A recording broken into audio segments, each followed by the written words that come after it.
Hey guys, welcome back to my channel. I am Nanny Joanne, and today I got my results, and so I am going to be showing you the results that I received from my modern fertility test that I took about a week and a half ago.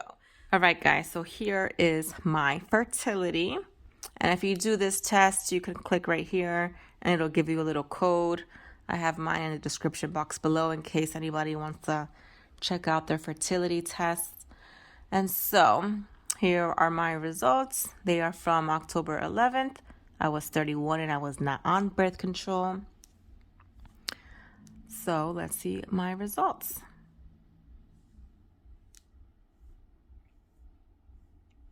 All right, so basically at first glance, these are my results. AMH is low, FSH is slightly high, everything else is normal. So if we click here, it'll tell you a little simplified definition of what it is. So AMH, a hormone produced by the follicles in your ovaries that surround each egg. FSH, the hormone responsible for follicle growth, egg development, and estrogen production. Now we go down and we see that the ovarian reserve is composed of all this, ovulation, this, and my general wellness is composed of this. So let's keep scrolling and see. Now it starts with my ovarian reserve hormone, which is these three things. So off the rip, it says that I have fewer eggs than average for my age. I'm 31. I may reach menopause earlier than the average. And a doctor would expect to retrieve fewer eggs than average in a treatment cycle. All right, sounds a little bit alarming, but I'm super optimistic, so let's see. So let's read about my ovarian reserve. All right, so right off the bat, boom, boom, boom. Let's see. AMH suggests that I have fewer eggs, blah, blah, blah. Yes. All right, here are my takeaways. 1.6% of people who test with modern fertility also have low AMH. Even though your AMH is low, it's important to know it can't predict your chances of getting pregnant naturally. Age is the best predictor of how healthy your eggs are. Since I am 31, my eggs are probably healthy. Thank you. And checking back on your hormones to make sure everything is good. All right, so first things first, and it tells you what is ovarian reserve. So it's basically the number of total eggs you have in your ovaries, and it gives you some cool facts, how we're each born with about 1 million eggs. It tells you what happens with the eggs. Okay, one hormone AMH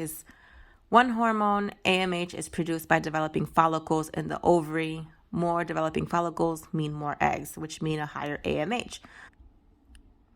It can be linked to potential PCOS and POI issues and the likely success of egg freezing and IVF.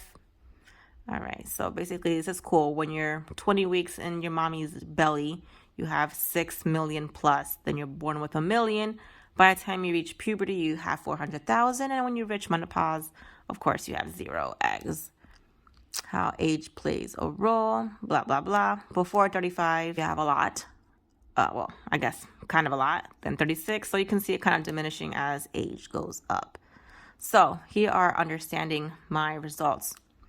Your low AMH means that you may have fewer eggs than average for a 31-year-old. So guys, keyword may. This is not like 100% indicator if you have, low results or slightly higher than normal. Just like, don't get too discouraged. All right, so many of us are deciding to have kids later than women were just a few decades ago. Our choices are changing, but our body biology hasn't caught up. This means more of us are trying to have kids when natural fertility is declining. It's important to keep this in mind as you plan your own timeline. AMH is not a predictor of your ability to get pregnant now. Reread that if you have a low AMH or low anything. AMH also doesn't predict if you are ovulating or if you have a male partner with fertility issues. All right, so you may be wondering how your slightly high FSH plays a role. Since FSH can fluctuate from cycle to cycle, AMH is a better predictor of the number of eggs you have, and your FSH result doesn't strongly influence the estimate of the number of eggs. All right, blah, blah, blah. All right, putting your AMH into context. Yep, we already read that this percentage of people get that. Okay. So according to the people who have tested with modern fertility, 75.6% are normal, 18.3 are slightly low, 3.3 are high, and 1.1 are very low. And what this means for getting pregnant one day, let's see. Your ovarian reserve can't tell you your chance of getting pregnant naturally right now, but it can give you an estimate of the length of your reproductive window. Okay. And then, so basically that was that. So then let's go back to read my other stuff. Here is a graph of basically where I fall with my FSH. So this is moi, and this is the natural or the normal range. And this is me. So I'm slightly above. I don't know if I showed you my AMH. I don't think so. But this is moi, and this is the normal range. So slightly below, slightly high. And then this is my E2. Me, normal, above normal, below. All right, so let's go back and see about my other stuff.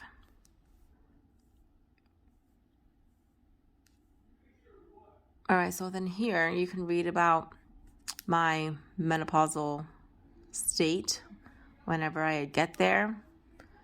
And then again, it shows you like a brief, like, AMH suggests menopause timing may be earlier than average. The average age of menopause is 51, but it can be as early as 40 or as late as 60. All right, and then some takeaways. Very low AMH, which I don't have. And someone with ovaries over the age of 40 indicates that menopause may be close. So if I have a very low AMH, then this might be really concerning because I'm only 31, so I should not be approaching menopause. So fertility declines about 4 to 8 years before menopause. Okay. The menopausal transition lasts on average 4 to 8 years, but every person is different. It can be as short as 1 to 2 or as long as 15. Tracking hormones over time can help you better understand menopause. And then here it talks about menopause. If you are interested in that, it's there. I don't really care about this. I'm not really there yet. So, can you get pregnant in your 40s? Yes. First sentence, we've all heard of celebrities getting pregnant and having children in their 40s and 50s, but how common is it really? Despite what pop culture may leave us to believe, the average chance of a natural birth drops to 1% by age 50. What celebrities often don't talk about is the fertility treatments they may have used in order to get pregnant. Yes. Those celebrity people. All right, so that was menopause. Now let's go back and see what else we got.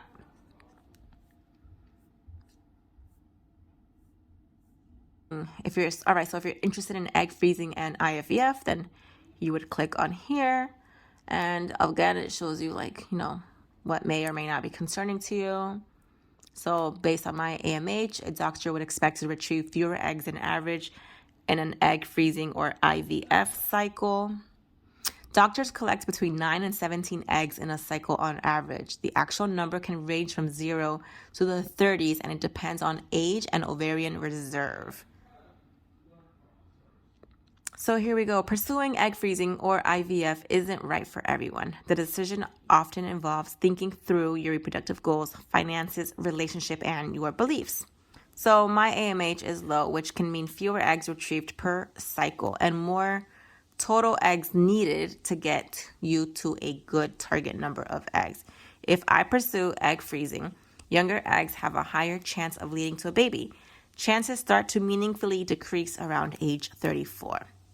Starting around age 35, egg quality begins to decline. Even if 10 to 20 eggs are retrieved, declining egg quality means that many of them won't be healthy, which is, I guess, why they tell people to get pregnant before age 35. And then here it talks about understanding egg freezing, what's the difference between egg freezing and IVF, and comparing IVF and egg freezing process. So if you're interested in that, this would be interesting. It talks about risks, what to know if I'm thinking about it, which I'm not. So I'm just roughly going over this. gives you a graph of how much it would cost you. I've heard it can get pricey, and I don't think insurance covers fertility treatments. All right, so that's basically that part. And then again, it gives you like the graph, slightly high, blah, blah, blah. So E2 is a form of estrogen produced primarily by the follicles in the ovaries, so that's good. Again, the FSH is the hormone responsible for follicle growth. And then scroll down some more, you hit the ovulation part, which ovulation is the process your body goes through when releasing an egg. The ability to ovulate is influenced by things like your BMI, body mass index, birth control, and certain health conditions like PCOS. Two key hormones for ovulation, PRL and LH.